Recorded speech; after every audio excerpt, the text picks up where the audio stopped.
Así que bueno, veo que hay 79 conectados, 78 en realidad, más mi persona. Imagino que algunos deben estar o ya están todos. No creo que sean todos. Pero vamos a ir avanzando. ¿Están viendo la presentación? Cierto. Ya, Presentación. perfecto. Entonces vamos conectándonos o empezando. Esta es una pequeña agenda de lo que vamos a mirar hoy día, ya, y vamos a ir desarrollándola poco a poco.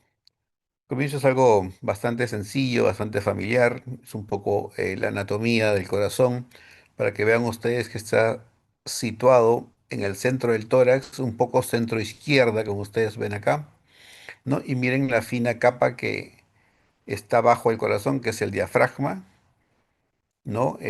Por eso hay que entender que muchas cosas que duelen en el epigastro o en la boca del estómago, como dicen las personas, pues se pueden sentir como si fuera en el pecho o un poco de gases del estómago, del colon, pueden irritar al corazón y producir estas sístoles, cosas por el estilo que hay que ir mirando en el tiempo. ¿No? El corazón está cubierto por una bolsa, que es el pericardio, y si nosotros miramos adicionalmente, tenemos aquí los finos vasos que ustedes pueden ver acá, en rojo las arterias, en azul las venas, para mejor entendimiento. Si nos vamos un poco para acá, vamos a mirar además que tenemos aquí la vena cava superior y acá la aorta, ¿no? Observar además que la aorta tiene un tamaño normal de 2,5 a 3,5 centímetros de diámetro y miren las coronarias como son, finitas. Cuando nacen pueden alcanzar hasta 4,5 milímetros de diámetro, pero luego conforme se van alejando y van dejando ramas, van disminuyendo su calibre, llegando a pasar por 3, 2, 1 hasta medio milímetro de diámetro. Entonces, eso es más o menos lo que nos toca aprender de esta parte de la anatomía cardíaca. Vamos desmenuzando un poco más. La coronaria izquierda, ¿no? Nace del borde libre de la válvula semilunar izquierda y tiene un calibre, como ya decíamos, de 3 a 4 milímetros, puede llegar a 4,5 como ya les mencioné. Su extensión es más o menos de hasta 10 o 12 milímetros, ¿no? Y tiene dos ramas principales, la arteria descendente anterior, que también en algunos libros van a encontrar como arteria interventricular anterior, y la arteria circunfleja que va circundando el surco auriculoventricular, ¿no? Y salen ramas auriculares, ramas diagonales, en fin, que van a irrigar todo el territorio muscular del ventrículo izquierdo principalmente. Y ojo que digo principalmente porque, como vamos a ver luego, la coronaria izquierda y la coronaria derecha tienen irrigación un poco mezclada en cuanto a los lados del corazón. La coronaria derecha entonces sale del borde libre de la válvula semilunar derecha. Igualmente el calibre va entre 3 a 4,5 milímetros. Su rama más importante terminal son la rama interventricular posterior o descendente posterior. No, y hay otra rama que es la rama ventricular, que aquí no se menciona, pero que ya se las explico a ustedes. Grande también.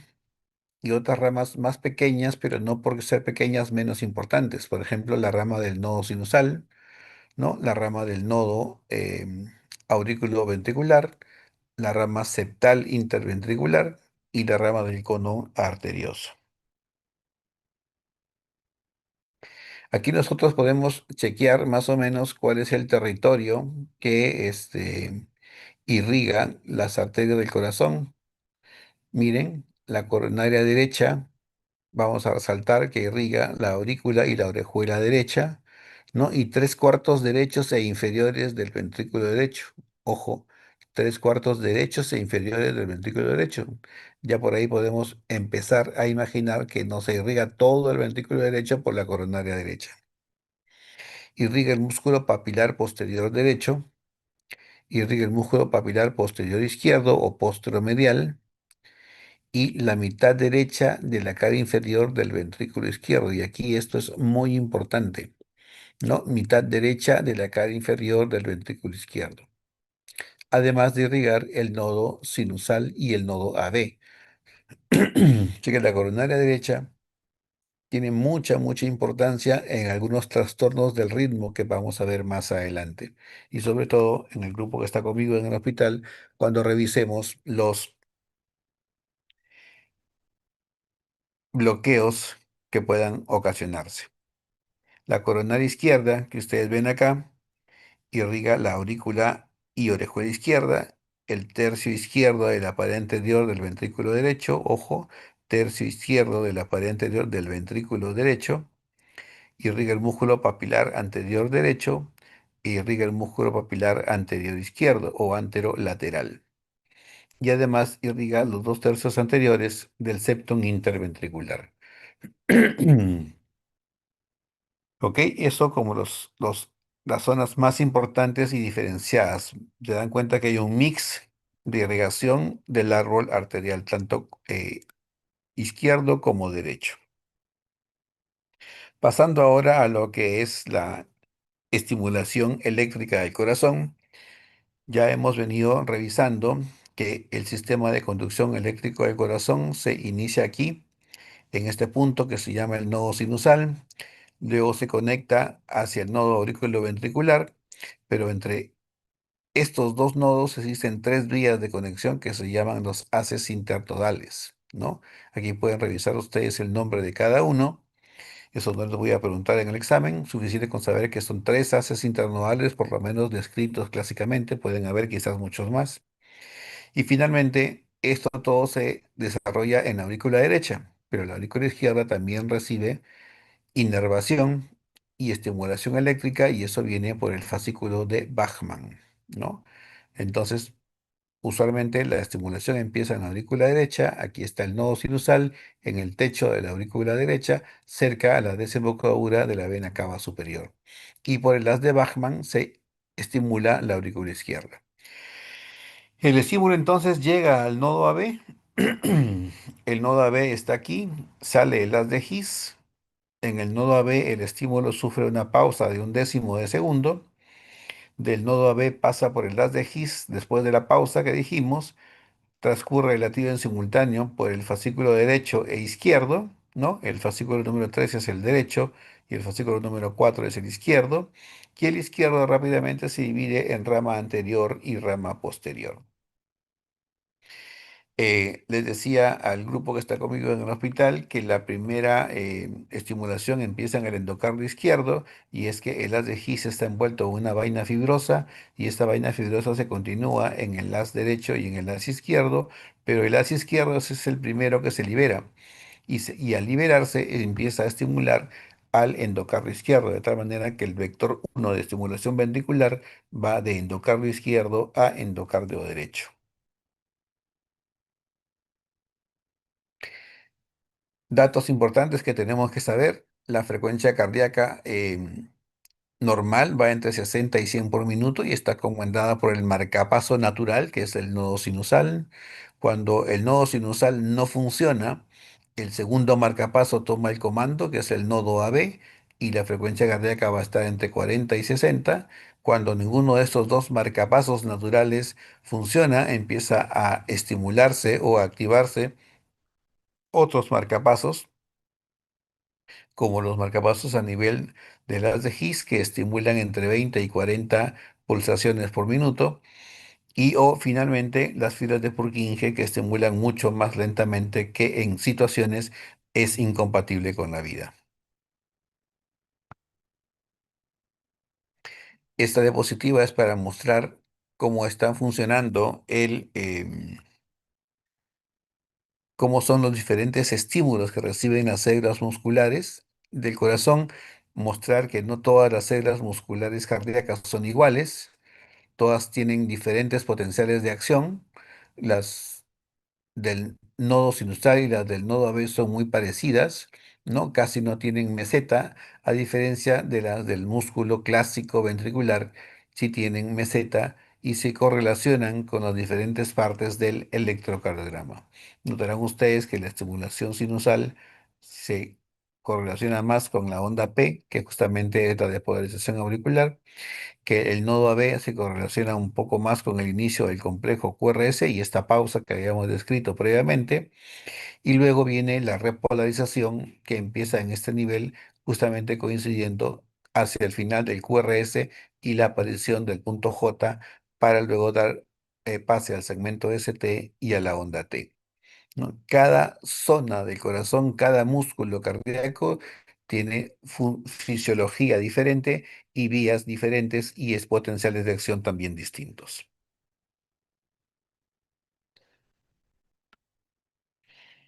Vamos a empezar a revisar aquí un poco lo que es el ciclo cardíaco y entonces vamos a revisar la sístole.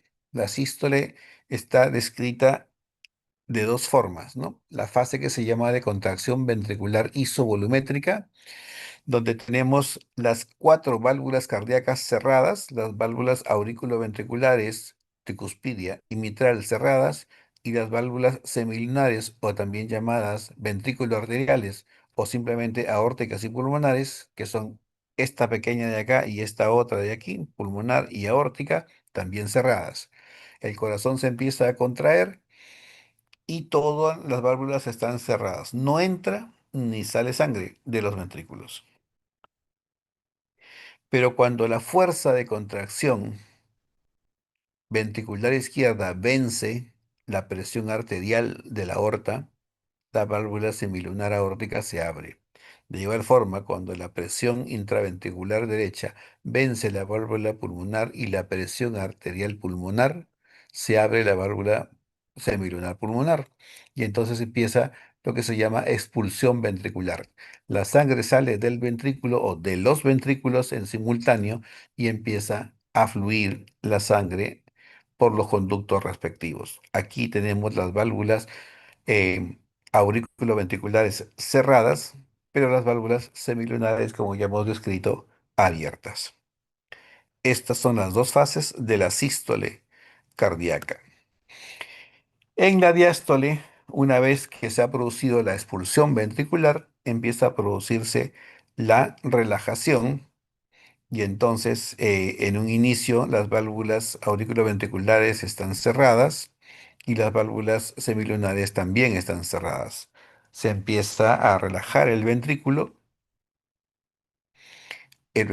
se relaja hasta tal punto que crea una presión negativa.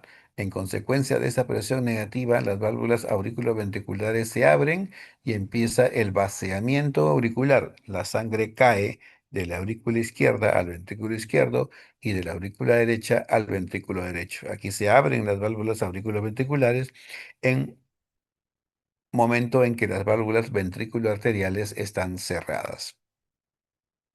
Finalmente, cuando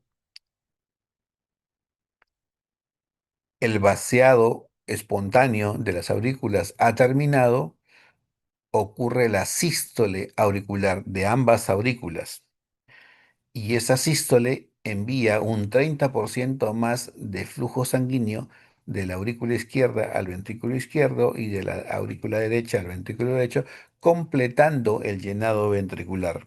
Esa sístole auricular produce obviamente la contracción auricular, las válvulas auriculoventriculares están abiertas y las semilunares cerradas. Una vez que se ha completado el llenado ventricular, entonces ocurriría lo que explicamos aquí, empieza a producirse la contracción isovolumétrica. Miremos un poco aquí, entonces, la correlación con el electrocardiograma. Ya sabemos que la onda P dibuja la contracción de ambas aurículas. Digo un poco más, la parte ascendente de la onda P corresponde a la contracción de la aurícula derecha y la parte descendente corresponde a la contracción de la aurícula izquierda. Luego viene la sístole ventricular, que es la contracción representada en el electrocardiograma por el complejo QRS, y empieza aquí la relajación con la inscripción del segmento ST y la onda T. Recordar que el intervalo entre onda R y onda R se llama así, intervalo RR, ¿no? Recordar que hay intervalo PR, recordar que hay intervalo QT. Y aquí nosotros estamos viendo la correlación del complejo QRS del electrocardiograma con el potencial de acción de las células ventriculares clásicas, ¿no? Con la meseta y la caída. Esa es la despolarización rápida y la repolarización lenta que ocurre en todas o en la mayoría de las células ventriculares. Mm. En esta diapositiva nosotros estamos representando el potencial clásico de la célula clásica del músculo ventricular cardíaco, donde vamos a empezar con la fase cero caracterizada por ingreso de corriente de sodio importante, ¿no? Eso activa la despolarización. Eso, recuerden que cuando ocurre la despolarización, las cargas de la membrana celular se invierten y aquí tenemos la explicación química. Ocurre que hay ingreso abundante de sodio al interior de la membrana celular y la célula se activa hasta alcanzar el potencial de acción para que se genere la sístole y la contracción. Luego de pasado la sístole ocurre la repolarización y empieza aquí con la fase uno con salida de potasio. Luego viene la fase 2 donde ingresa sodio en poca cantidad, pero ingresa calcio de manera abundante. Luego de terminada la fase 2 empezamos la fase 3 donde los canales de potasio se abren y sale el potasio, ¿no? Empieza nuevamente la reversión de cargas, mostrando cargas positivas hacia el exterior, ¿no? Y salen durante toda la fase 3 por diferentes canales de potasio. Finalmente, en la fase 4 hay un equilibrio entre el ingreso y salida de potasio y aquí termina la repolarización. ¿No? Acá tenemos entonces una corriente rápida de ingreso de sodio en la fase cero del potencial de acción y luego tenemos aquí la representación de los ingresos de calcio en la fase de la meseta, en la fase 2 de la repolarización y los diferentes ingresos de las corrientes de potasio por los diferentes canales que existen y que se van abriendo y cerrando según sea el momento del potencial de acción. Tenemos entonces diferentes corrientes que van explicándose en el potencial de acción. Aquí nosotros vamos a hacer una mirada un poquito quizás amplia de lo que ocurre a este nivel.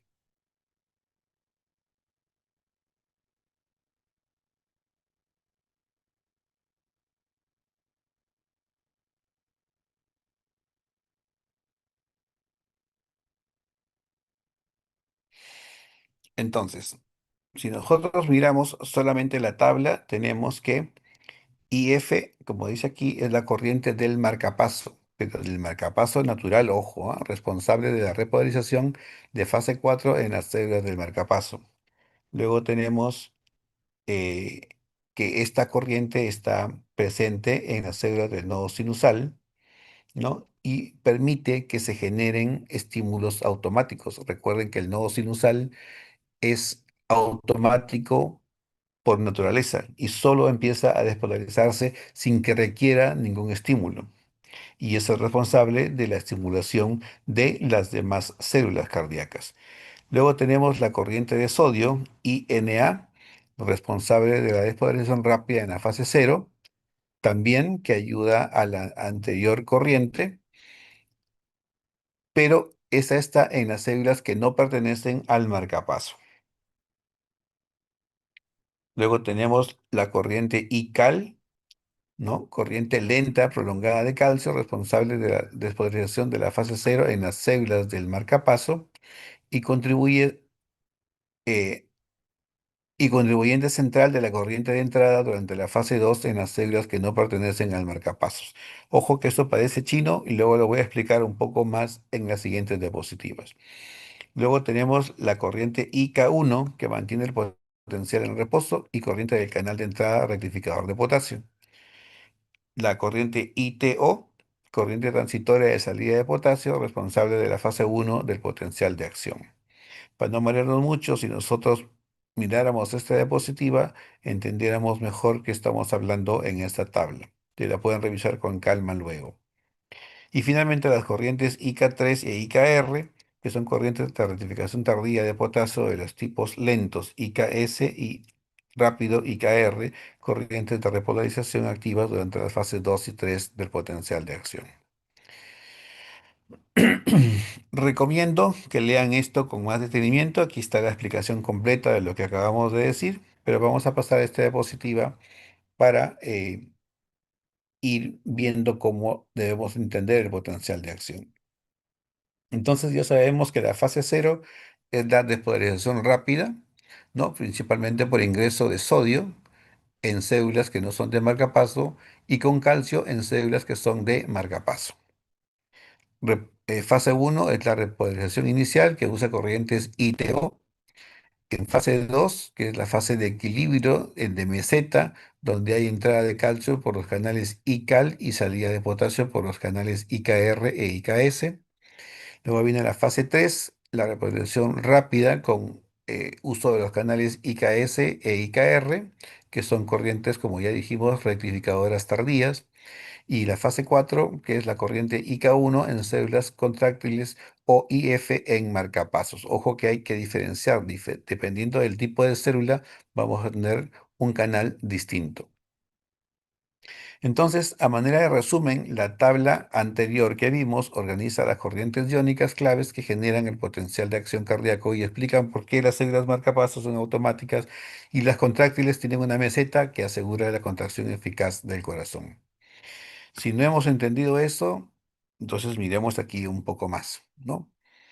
Fase cero en rojo es la fase de despolarización, entrada rápida de sodio, ¿no? O calcio en las células de marcapaso. A ver, divido un poco más. Entra sodio en la célula ventricular clásica y entra calcio en las células del tipo nodo sinusal o nodo AB. Luego viene la fase uno, fase de repolarización inicial por salida transitoria de potasio. Luego viene la fase en color verde, que es la meseta, donde hay equilibrio entre calcio y salida de potasio.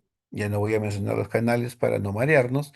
Luego viene la fase 3 en morado, que viene con repolarización rápida gracias a la salida de potasio. Y finalmente la fase 4 aquí en marrón, que es la célula que ya está en reposo estable, terminando de equilibrarse para empezar una nueva contracción.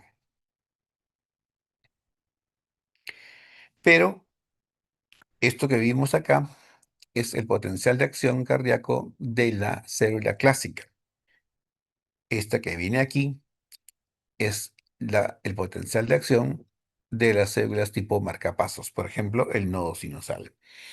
¿Qué ocurre aquí? Entonces, en el marcapaso tenemos la fase 4, que es la fase final de la repolarización de la contracción previa, y entonces empieza a subir lentamente el potencial de acción gracias a la entrada de sodio, pero luego ocurre una corriente rápida de calcio y esto le da la automaticidad al nodo. Finalmente llegamos a la fase cero donde rápidamente entra calcio, ¿no? No sodio, porque no son las fibras contráctiles, son las fibras automáticas y eso es lo que lo diferencia. Luego, no tenemos fase uno ni fase 4, perdón, no tenemos fase uno de despolarización ni fase 2 de repolarización. Tenemos de frente la fase 3 que está caracterizada por salida de potasio, ¿no? Entonces, recalcamos aquí, en las células tipo nodo sinusal, no hay fase uno ni fase 2, no hay repolarización inicial ni meseta como en el ventrículo. Y pasamos entonces de fase cero a fase 3 y luego fase 4 y nuevamente otra vez fase cero.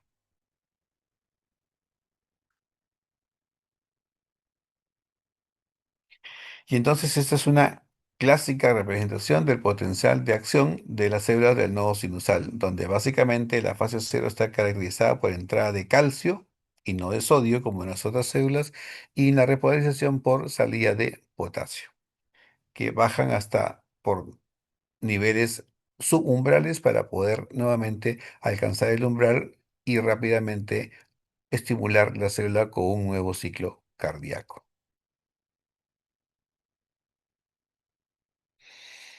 Esto un poco para reconocer que mientras la célula está despolarizándose y está en fase uno y fase 2 de repolarización, tenemos un espacio que se llama periodo refractario absoluto, donde la célula es incapaz de volverse a estimular con un nuevo eh, detonante. Sin embargo, a partir de la fase 3 y fase 4, la célula se encuentra en periodo refractario relativo. Y entonces, si es que la célula es estimulada con un potencial de acción intenso, podría lograr estimularse y generar una nueva eh, contracción celular. Periodo refractario absoluto, no se puede estimular la célula. Periodo refractario relativo, sí se podría activar la célula. Aquí, ¿qué tenemos? A ver.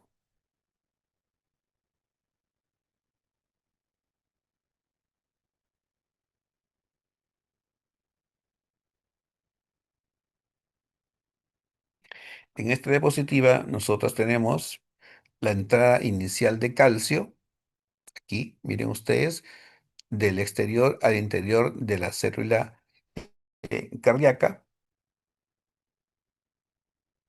Durante la fase 2, que es la fase de meseta del potencial de acción, ocurre que se abren los canales lentos de calcio en la membrana. Y además entra una pequeña cantidad de calcio extracelular al citosol. Luego ocurre con esa presencia de calcio que también se libera calcio del retículo sarcoplásmico. Este calcio que entra activa el receptor de rianodina en la membrana del retículo sarcoplásmico, liberando más cantidad de calcio.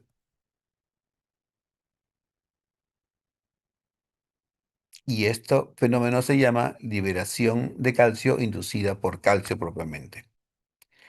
Luego viene el periodo de contracción, ¿no? En la contracción el calcio citosólico se une a la troponina C del filamento delgado, ocurre la contracción y este permite el deslizamiento de las fibras de actina y miosina, haciendo que la sarcómera se acorte y represente la contracción del músculo cardíaco. Después de la contracción, como ustedes saben, viene la relajación, hay retirada de calcio y para que la célula se relaje, el calcio debe ser retirado del citoplasma. Entonces aparece esta proteína que se llama la cerca y es una bomba que reintroduce calcio al interior del retículo sarcoplásmico. Esta bomba es regulada por fosfolambán, que es estas iniciales PL representan el fosfolambán, ¿no? Y si es que está desfosforilado, inhibe la cerca y ocurre menos recaptación de calcio. En ese contexto, entonces, la mayor recaptación de calcio se produce fosforilando el fosfolambán. Ocurre intercambio de sodio y calcio, expulsa el calcio hacia afuera intercambiándolo por sodio. Y así, si cerramos este ciclo cardíaco, luego también vamos a tener nosotros que la calcio ATPasa expulsa calcio hacia el exterior en las células. Y ustedes ven aquí, esto ya está ocurriendo a nivel de la membrana celular. Se intercambia sodio por calcio, pero además la bomba de calcio ATPasa hace que el calcio sea expulsado del intracelular hacia el extracelular. Todo lleva hacia a la relajación de la célula cardíaca.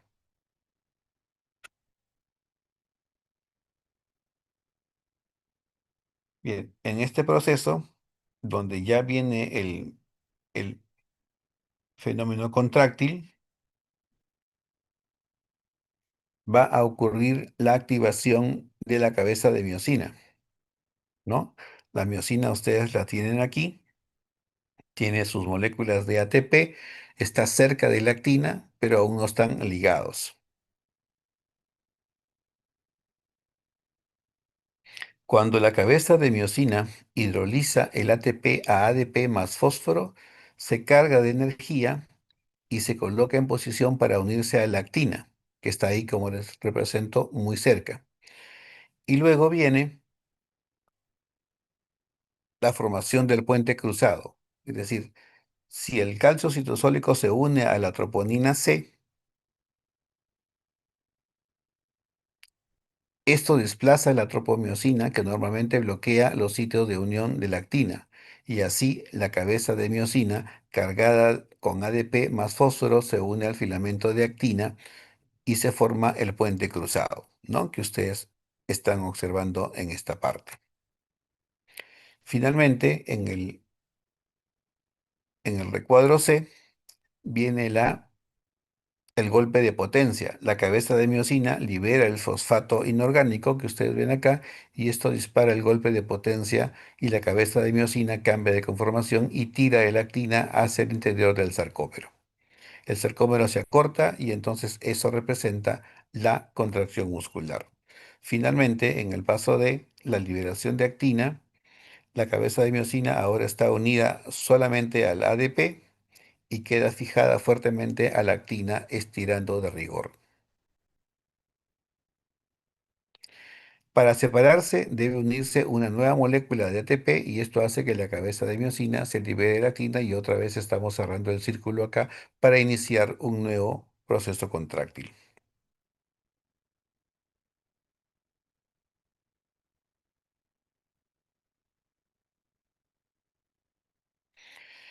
Bien, en esta diapositiva nosotros vamos a mirar las vías de señalización cardíaca. Son dos, la vía adrenérgica y la vía de la acetilcolina.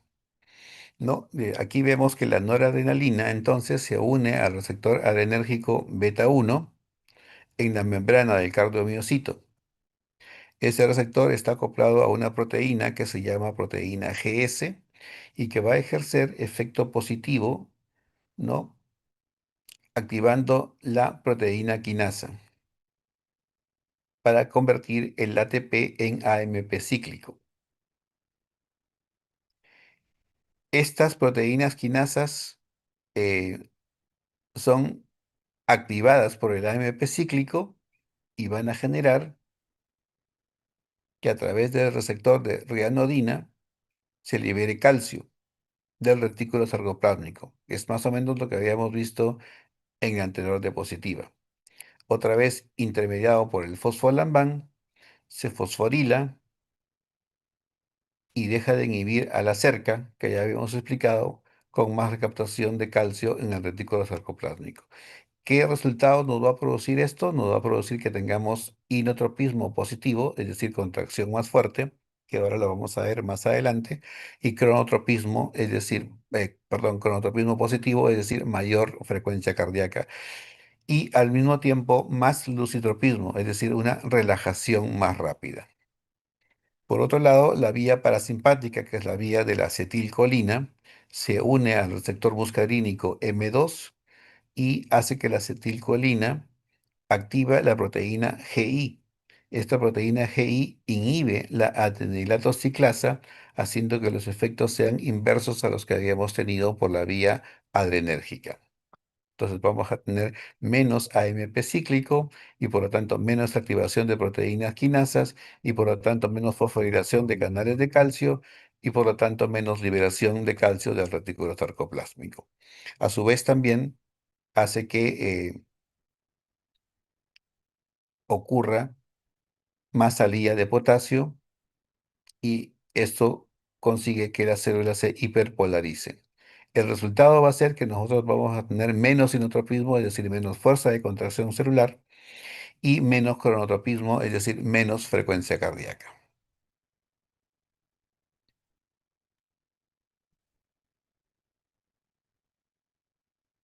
Vamos a mirar ahora qué funciones tiene el corazón como bomba. Esta diapositiva parece compleja, pero en realidad es bastante sencilla. Vamos a mirar esta que es más grande, que tiene más cosas, y vamos a mirar primero a qué corresponde cada una de estas líneas. Esta línea de abajo corresponde a la representación fonocardiográfica de los sonidos del corazón. Aquí dibujamos el S4, el S1, el S2 y el S3. saber que en sus funciones normales no hay S4 ni S3, solamente S1 y S2. Luego la siguiente línea es la representación gráfica del electrocardiograma para correlacionarla con el ciclo cardíaco. Luego tenemos aquí la curva de volumen que ocurre, ¿no? Cuando el paciente, cuando, perdón, el corazón está en expulsión, disminuye el volumen y cuando vuelve a relajarse y se vuelve a llenar, vuelve a aumentar el volumen. Luego tenemos aquí la curva venosa, esta curva negra que vemos aquí.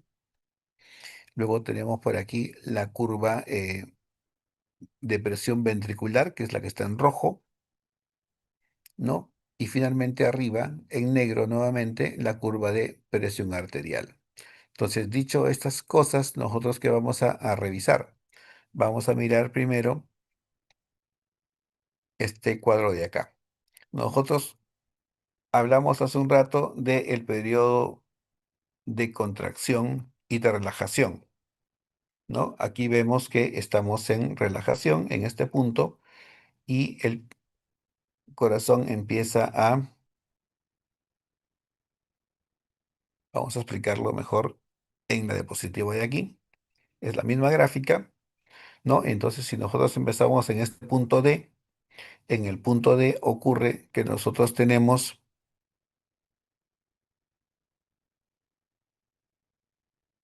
que el corazón se está llenando, pero la presión está aumentando desde el punto D hasta el punto A.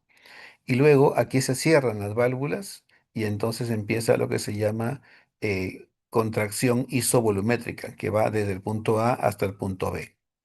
En este punto B, la presión, como les expliqué, vence las válvulas semilunares, se abren y entonces empieza a ocurrir que se mantiene la presión, pero empieza a disminuir el volumen. Desde el punto B hasta el punto C, el volumen intraventricular disminuye porque está siendo expulsado, pero se mantiene una presión. Finalmente, se relaja el ventrículo, caen las presiones, pero también hay poco volumen para empezar un nuevo ciclo cardíaco.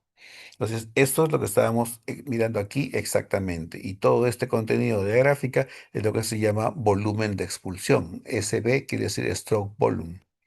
Este volumen de expulsión, entonces, es lo que se grafica en este em, cuadro que tenemos aquí y que representa el periodo de contracción y de relajación isovolumétricas. Ahora, si nosotros vamos a mirar aquí estos detalles, vamos a observar que esta curva roja, les decía, es la curva de presión ventricular. Cuando los ventrículos están en diástole, están con presión mínima. Conforme se van llenando, la presión va aumentando. Y conforme aumenta el periodo de contracción isovolumétrica, también va aumentando hasta que las válvulas se abren. Viene la curva de presión, las válvulas se vuelven a cerrar y cae nuevamente la presión hasta un nuevo ciclo cardíaco, ¿no? Entonces, esto es lo mismo que estamos mirando acá. Aquí se cierran las válvulas auriculoventriculares, se abren las válvulas ventriculares,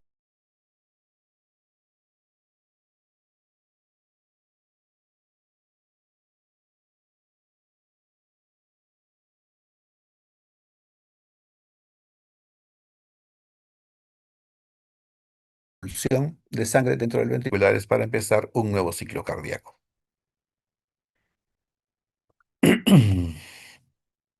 Las cosas importantes que hay que saber de la fisiología cardíaca es una es la ley de Frank-Starling.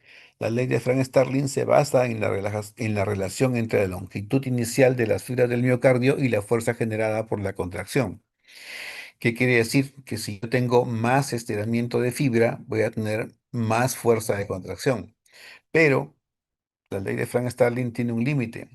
Cruzado ese límite, como ocurre cuando los pacientes tienen cardiopatía dilatada, la fibra, por más que se largue, ya no se va a contraer porque pierde su capacidad de contracción. La célula, perdón, ha perdido su capacidad retráctil y por tanto el corazón pierde fuerza de contracción. Entonces, la ley de Frank-Starling básicamente se basa en eso. Luego tenemos la ley de Laplace. La ley de Laplace nos habla de que la tensión de la pared que surge de un radio y una presión interna que están relacionados a un ventrículo o aurícula, el que fuere, van a generar cambios en el sistema cardiovascular y sobre todo de la pared ventricular por esta presión y el radio que aumentan la tensión en la pared. Es decir, a mayor radio y a mayor presión, mayor tensión en esta pared ventricular que termina generalmente invocando una respuesta hipertrófica. Entonces, cuando tenemos hipertensión arterial, por ejemplo, la presión arterial se transmite al ventrículo en diástole. Esa mayor presión en diástole hace que se ejerza sobre las paredes ventriculares y en consecuencia terminamos aumentando el grosor de la pared porque vamos a tener mayor masa muscular. ¿No? Eso es explicado por la ley de Laplace. Y aquí venían algunas propiedades cardíacas que ya hemos mencionado algo. Hay que saber qué cosa es vasomotropismo. Es la capacidad de excitabilidad que se refiere a las células musculares de activarse frente a un estímulo eléctrico.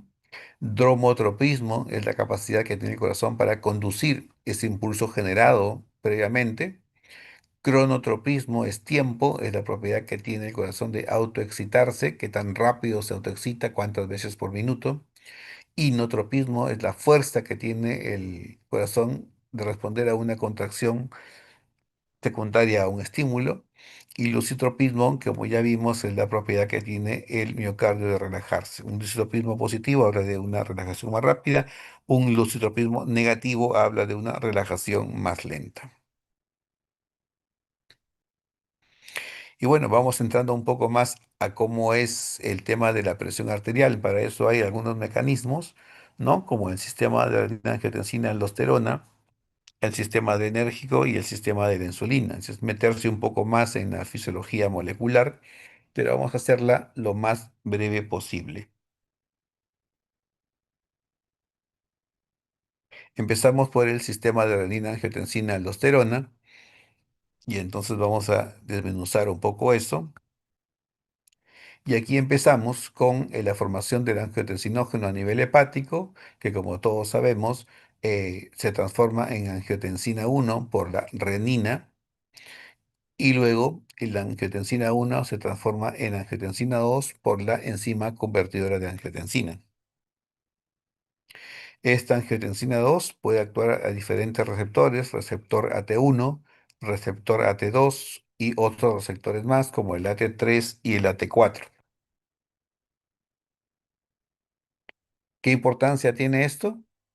El receptor AT1, fundamentalmente cuando es estimulado, produce vasoconstricción, produce retención de sal y agua, produce estimulación del crecimiento celular y progresión de enfermedad. Es decir, si tenemos mucha angiotensina y actúa sobre el receptor AT1, vamos a tener efectos deleterios para el cuerpo. Nos va a subir la presión, la retención de sal y agua va a contribuir al aumento de la presión o descompensación de falla cardíaca.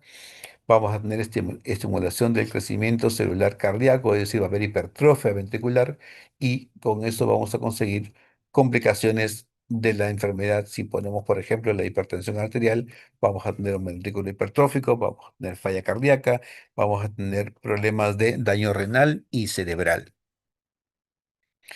A nivel del receptor AT2, los efectos son casi contrarios. Y entonces vamos a tener que si el receptor AT2 es estimulado, vamos a tener vasodilatación, vamos a tener un atenuado crecimiento y progresión de la enfermedad. Es decir, se va a minimizar los cambios.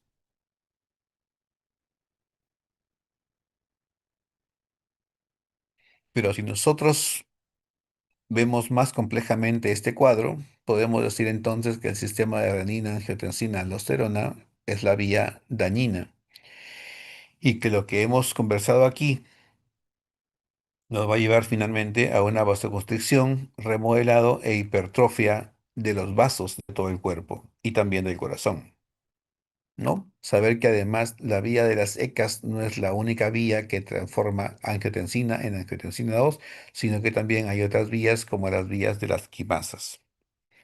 Por otro lado, la vía buena, digamos, la vía que nos protege, es la vía del sistema de calicreína, quinina, prostaglandina, que empieza con el bradiquininógeno, que a través de la calicreína es convertido en bradiquinina, y la bradiquinina va a estimular la liberación de óxido nítrico, va a estimular liberación de prostaglandinas y va a estimular factor de crecimiento derivado del endotelio. Y todo eso nos va a llevar a vasodilatación. Clínicamente diríamos que va a ocurrir disminución de la presión arterial.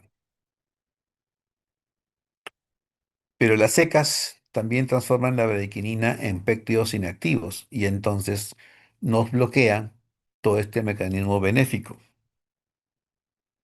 Y en ese contexto nosotros tenemos que buscar un fármaco que nos inhiba estas sustancias que nos estimulan las vías dañinas o nos inhiben las vías buenas.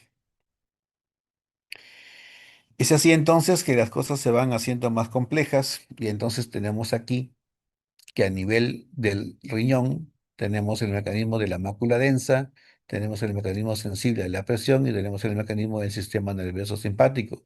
Todo esto va a generar menor concentración de cloruro de sodio tubular, disminución de la presión arterial y activación de receptores beta 1. Eh, Esos estímulos van a ir sobre las células justaglomerulares del riñón, produciendo sustancias locales como son prostaglandinas, óxido nítrico y endotelinas. Se nos produce la sustancia preprorrenina que genera la renina se hidroliza y nos va a producir que el hígado que produce angiotensinógeno fabrique angiotensina 1, que a través de la angiotensina 2 perdón, de la enzima convertida de angiotensina se convierta en angiotensina 2 para estimular al receptor AT1 y producir estos efectos deleterios que hemos revisado previamente y que finalmente van a terminar en aumento de la presión arterial.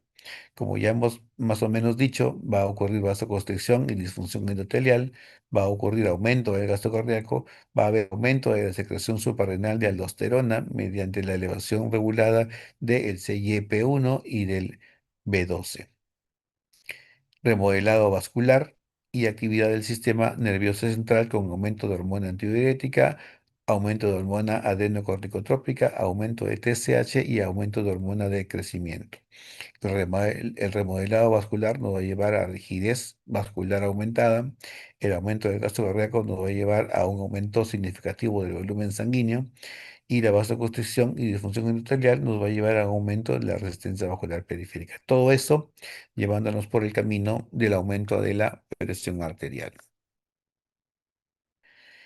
El receptor AT1, que ya hemos mencionado, no solamente se estimula por la angiotensina 2, sino tiene múltiples otras vías de estimulación. Pero cualquiera fuera que sea, nos va a llevar a aumentar la sensibilidad a catecolaminas, que quiere decir que vamos a responder rápido con taquicardia y aumento de presión. Va a aumentar la actividad simpática, va a aumentar la actividad de las células mesangiales, va a aumentar la vasoconstricción, va a aumentar la reabsorción de sodio y agua, va a aumentar la liberación de aldosterona, va a aumentar la secreción de hormona antidiurética, va a aumentar el crecimiento de factores de expresión proto-oncogénicos, va a llevarnos a disminución de potasio y magnesio y va a llevar a aumento de síntesis de células de matriz extracelular que finalmente generan colágeno.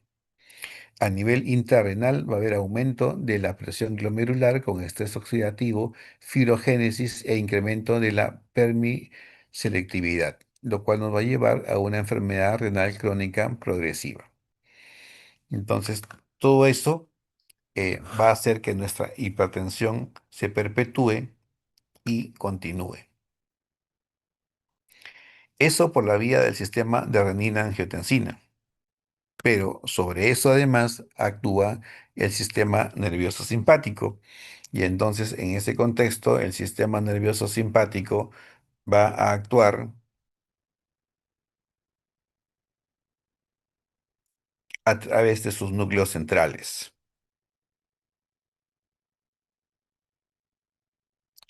Y entonces en esos núcleos centrales vamos a mirar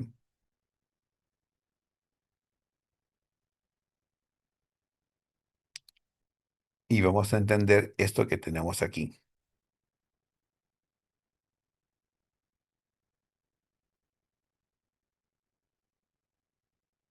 Tenemos el neoencéfalo, que es la corteza cerebral, el paleoencéfalo, que viene a ser lo que viene a constituir la médula espinal, el bulbo raquídeo y el tronco brachiocefálico, y todo eso va a generar núcleos centrales que van a generar estimulación simpática y liberación de catecolaminas. Pero en equilibrio existe además el sistema inhibidor o sistema parasimpático que a través de su receptor acetilcolina intenta equilibrar la estimulación simpática. Entonces va a haber flujo de catecolaminas que van a aumentar la actividad simpática. Esta actividad simpática va a caer estimulando los receptores beta 1, beta 2 y receptores alfa 1, y todo eso nos va a llevar a hipertrofia del músculo cardíaco, del músculo vascular, con dilatación, isquemia, arritmias y muerte. Por otro lado, las catecolaminas también estimulan los vasos sanguíneos a través de los receptores alfa 1, y recordar que los vasos sanguíneos están fundamentalmente también relacionados con la función renal y van generando vasoconstricción, remodelado, efectos metabólicos adversos, resistencia a la insulina, dislipidemia y retención de sodio y agua. Resaltando que la vasoconstricción arterial renal va a generar que el paciente vaya a hacer nefropatía crónica, es decir, enfermedad renal crónica e hipertensión secundaria. En esta diapositiva, nosotros vamos a mirar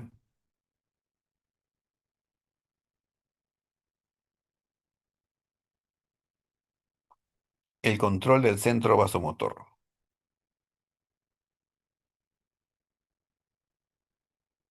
Y entonces aquí nosotros vamos a mirar que en el centro vasomotor es el conjunto de núcleos de la médula oblonga o bulbo raquídeo que regula la actividad del sistema nervioso simpático autonómico y también del parasimpático, que van a tener su acción a través del corazón y de los vasos sanguíneos. Su núcleo principal es este núcleo que está esquematizado aquí, que es el núcleo que se llama rostral em,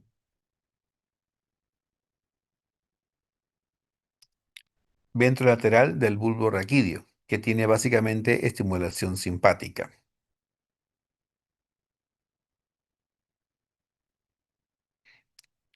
Y entonces vamos a revisar aquí, en este cuadro, que a través de centros superiores llegan a estimular el hipotálamo activa este núcleo rostral y eso a su vez va a estimular adenérgicamente los vasos sanguíneos, aumentando la vasoconstricción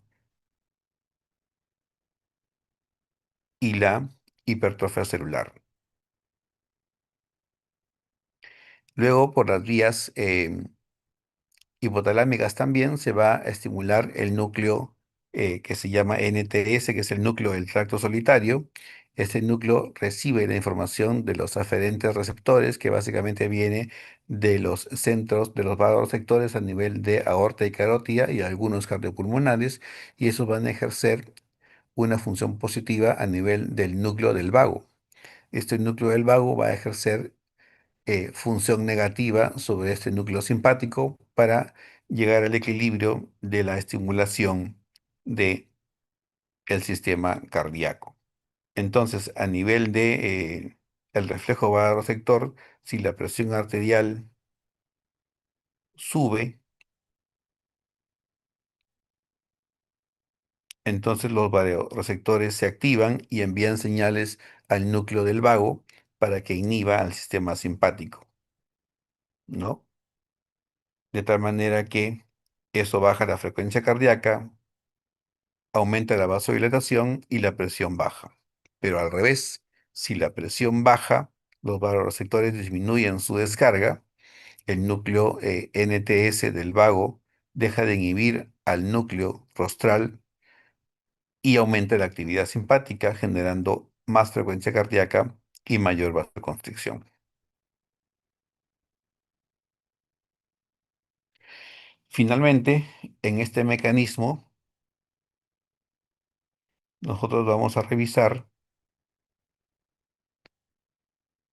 las vías que ocurren cuando hay hiperinsulinemia.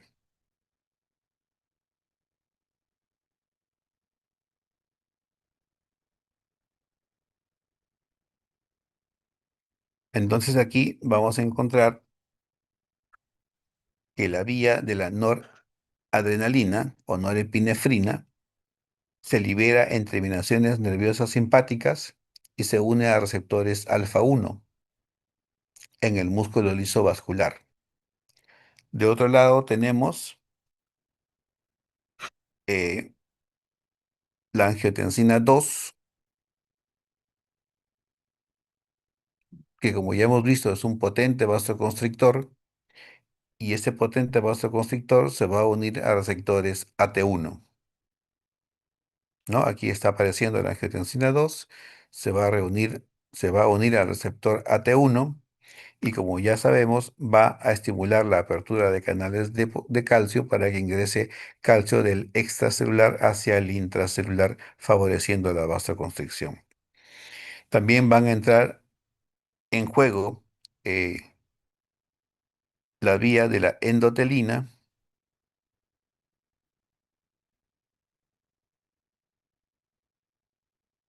y la vía de la endotelina también va a producir vasoconstricción que actúa sobre sus receptores específicos que aquí están graficados.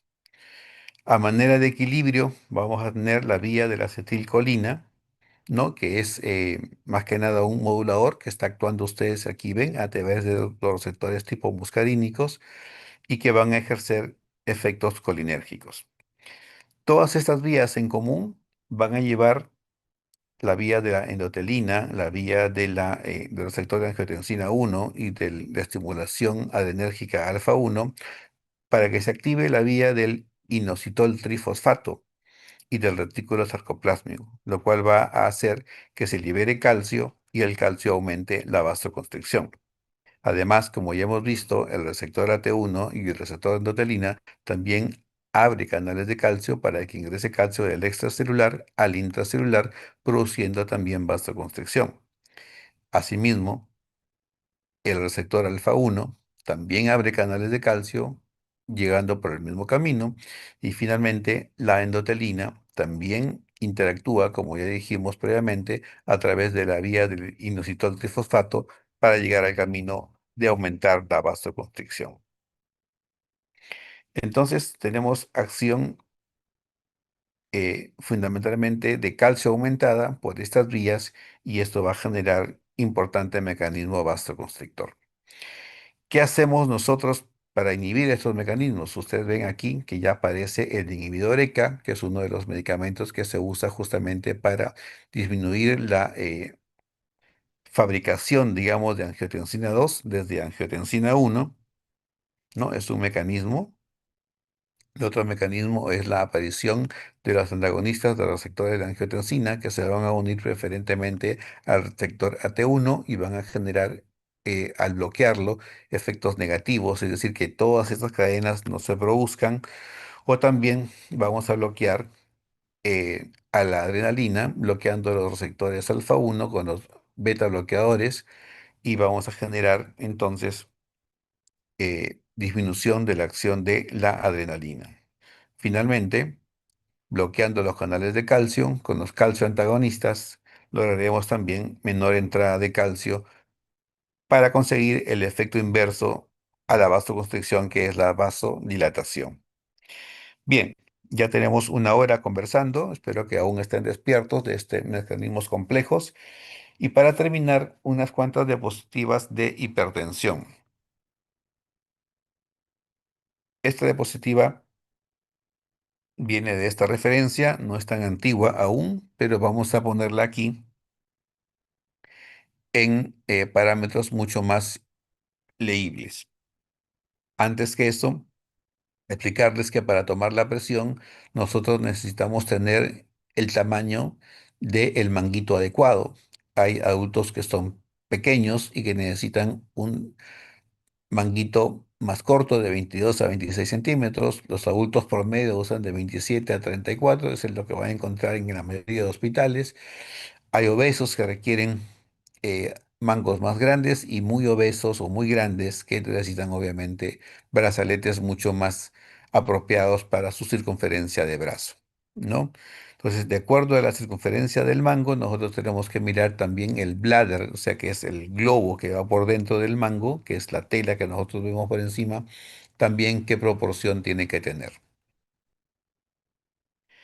Y lo que está ahí en inglés explicado en palabras, lo vamos a mirar luego aquí en estas siguientes diapositivas, traducido. Entonces, ¿cómo nosotros debemos medir la presión? Que es una cosa básica. Ya ustedes lo han revisado seguramente en su ciclo anterior, en semiología, pero es importante aquí en cardio revisar y tener las cosas claras. El paciente antes de prepararse debe estar con la vejiga vacía. El equipo debe ser revisado y calibrado regularmente. El paciente deberá estar sentado en reposo en una silla, tranquilo, por lo menos 10 minutos antes de la toma. En realidad, las guías actuales dicen solamente 5. No cruzar brazos ni piernas. No hablar durante el proceso.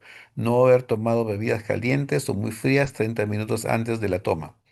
No fumar o no haber fumado, ni haber bebido alcohol, ni comer chocolate, ni hacer ejercicio los 30 minutos antes de la toma. Es decir, estar en reposo casi completo. También debe considerarse las variaciones debidas al dolor y a la ansiedad. El brazo del paciente debe estar apoyado sobre una superficie sólida de tal manera que el pliegue anterior del codo esté a nivel del corazón. Asegurar el brazalete del esfingomanómetro de manera uniforme y cómoda alrededor del brazo, 3 o 4 centímetros antecubital en el codo. Centrar el brazalete parte inflable sobre la arteria braquial. Traducido esto en español. Si ustedes ponen su brazalete, el borde inferior del brazalete debe estar por lo menos a un través de dedo o mejor dos traveses de dedo por encima de la flexura del codo. Ustedes miren su codo cada uno, mirando la palma de la mano hacia arriba y la flexura del codo pongan dos dedos sobre esa línea y el brazalete no debería bajar de ese borde. Hay que poner los cables de plástico del brazalete sobre la arteria braquial de preferencia en paralelo. Nunca poner la campana del estetoscopio debajo del brazalete y hacer un estimado palpatorio de la presión sistólica esperando más o menos 15 a 30 segundos antes de tomar una lectura auscultatoria. Pero ¿cómo toma la presión? Nosotros vemos en la práctica que la presión se toma aparentemente sin ninguna guía, pero nosotros tenemos que saber cómo es que debe hacerse realmente. Entonces, se insufla el brazalete rápidamente 30 milímetros de mercurio sobre la presión palpatoria, ¿no? ¿Y qué es eso? ¿Cómo hago eso? Yo pongo mi brazalete como ya lo hemos aprendido eh, y voy palpando el pulso a la par que voy inflando el brazalete. Una vez que yo perciba que el pulso desapareció, reviso en qué nivel de presión estoy. Por ejemplo, se me ocurre un número 160. Entonces mi pulso desaparece en 160 y yo inflo 30 milímetros más sobre la presión que he detectado, es decir, inflo hasta 190. Y entonces, una vez que he inflado hasta 190, luego empiezo a desinflar a una velocidad de 2 a 3 milímetros de mercurio por segundo. No es que abro la válvula y se bajó la presión rápida, no, hay que ir lento y despacio al ritmo que se indica. Entonces, anotar el primero de al menos dos sonidos consecutivos como la presión sistólica y la presión diastólica será la que identifique el último sonido escuchado. En la valoración inicial debe medirse la presión en la posición supina, de pie, en los dos brazos y verificar la simetría de los pulsos en extremidades inferiores y, de ser necesario, tomar la presión en ellos. Medir la presión 1 y 5 minutos después de asumir la posición de pie en ancianos diabéticos porque hay que mirar la presencia de ortostatismo. Aquí una pequeña ruido, aquí tienen que estar bien alertas. Vamos a aprender un poquito el sonido para ver si logran detectar los ruidos de Korotkov. La fase uno son los sonidos descritos como claros golpecitos correspondientes a la aparición del pulso palpable, indica la presión sistólica. La fase 2 son los sonidos que se hacen más suaves y largos, son oídos de la en la mayor parte del espacio entre las presiones sistólica y diastólica. En la fase 3 los sonidos se hacen más secos y fuertes, en la fase 4 los sonidos se hacen más suaves y amortiguados y en la fase 5 los sonidos desaparecen completamente y es aquí donde se debe tomar el valor de presión diastólica. A ver, tratemos de escuchar.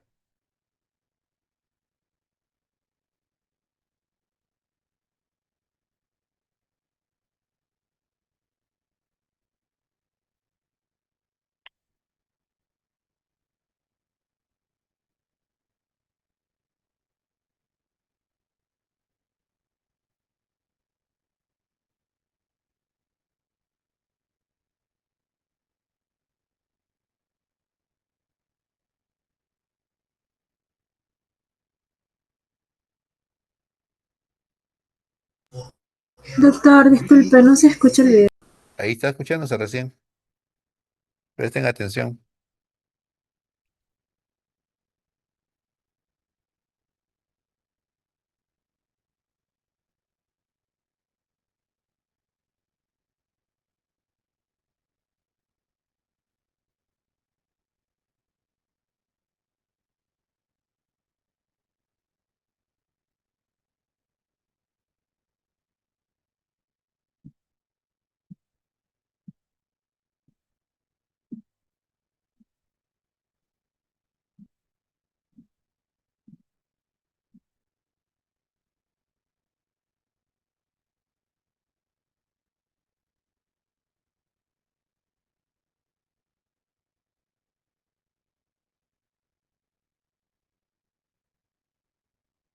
¿Cuánto tuvo de presión el paciente?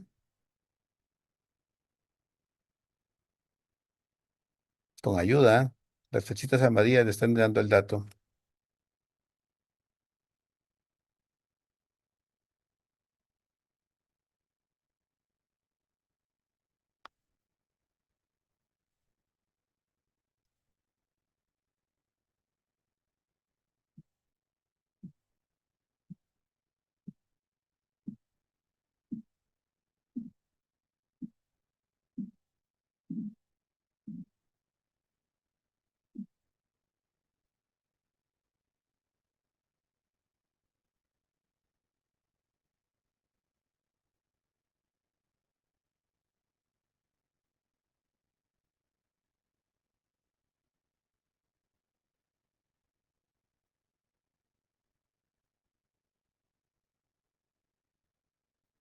Bien, espero que lo hayan podido escuchar. Igual el PPT lo tienen ustedes, lo pueden reproducir en sus propios dispositivos. Se escucha muy suave, primero se escucha el insuflamiento del manguito de presión y luego el descenso gradual. La presión empieza, el primer sonido se escucha en 110 y desaparece un poquito menos de 80, ¿no? Ahí justo donde la flecha amarilla se veía. Entonces con eso hemos terminado esta revisión de esta clase de fisiología. Es muy bonita en realidad, pero hay muchos mecanismos y eso que ahora hay muchos más todavía y no solo se ha puesto para no complicarles un poco más el tema.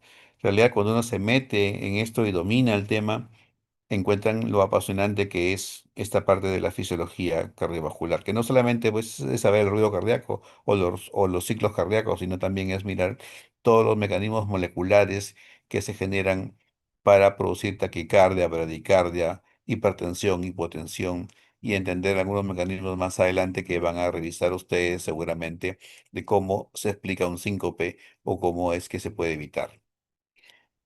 Muy bien. Preguntas. Aquí veo alguna pregunta, creo, en el chat. No, no veo pregunta. Es una encuesta, es para la asistencia, imagino, ¿no?